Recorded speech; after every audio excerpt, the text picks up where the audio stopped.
otin kata ni e kikapu marwa manendo konyowa mondo wayud tich ma wayudo ni kaka sirikal ang'ono manende unukele. Emomiyo katiba marwa kaka ne wawacho mokwongo miyo gimiluongo ni Public Service Commission. To e county kacha bende wantiere gi migao kata agency miluongo ni County Public Service Board. Manyiso ni ene board moripo bed ni konyowa enono ni to ka wan gi department kata mar early childhood education. To ji adima wuok e county miluongo ni Turkana mondik e department no. To sama ang' ji chwalo kwayo margi mar mondo digi tich kata ka itimo gimiluongo ni application. To ripo bed ni County Public Service Board ni ng'iyo ni to ka wan wasekawo quota mar jogo ma ethnic community marwani.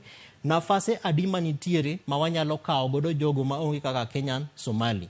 Omiyo dware ni mondo samindiko tich to human resource function mar county kata mar sirikal tudore kanachiel gi Public Service Board kata gi Public Service Commission. To gimomiyo mae timore en nikeche kata jogo mabete commissions gi kata boards gi bende gin dhano. To samoro kata governor nyalo kawo simu to gone to wacho ne chairman mar County Public Service Board ni dong ing'e ni wan ma waketi kanyo. To waketi kanyo mar mondo protect interest wa. Koro samigo ne simu kata ka mano kora kwede gi mibadhi osedonjo. Nikech joma dhi apply to gina joma ng'eny. To en nikeche momiyo kata namba miwacho mar 250 gi 8 go plus gin jogo ma gi hope ni samoro sirikal biro miyo gi thuolo mar gimiluongo ni equity, non-discrimination and equality. Manyiso ni samindiko ji tok ng'ini inti akanye to in gang'o kata dalau un gi dhokadi dware ni imiyo ji nafas marom makoro skundi kata skills kata expertise mari emang noguli yoko emomiyo nitie gimiluongo ni interview.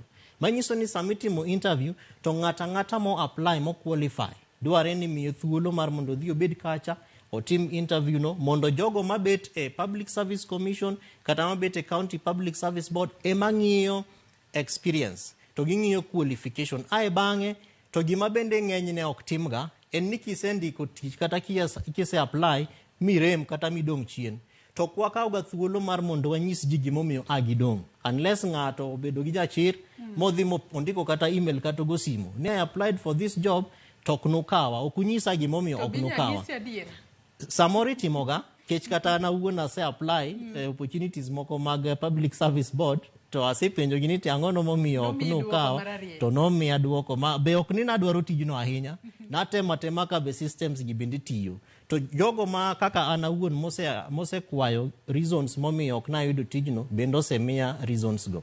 Tineno ka ng'enyne jo Kenya tema ng'ato ora gimoro kanyo omiyo dware ni mondo migepe momiteko gi katiba omigi thuolo ni ka ng'ato apply to jogo mabete Public Service Board jogo mabete Public Service Commission dware ni timo rationalization ni tich ma advertise ni okuche gin ji adi to kuche adi manende o apply to Kenyan Somalis mawasendiko a similar opportunity gin ji adi to adi manende o apply. Emomiyo samoro Joyce kata ka wadhi ofise gi to samoro kaka itimo ni service delivery iwuok kanyo kipenjre ni to ng'ama nende konya cha be is he or she really qualified for that job to en nikech samoro bende onge qualification but jogo manotimo ne interview ne dwa fill a gap masa moro ne giseno nintiere to ng'enyne king'iyo kaka indiko ji tije gi we don't ascribe to national values and principles okwang'i ni to katibo wachang'o okwang'i ni to tich moripo bed ni watimo enang'o emomiyo ng'eny jo Kenya sani complain ni wan wa apply tich to mna jogo mang'eny sirikal ema yudo tije gi.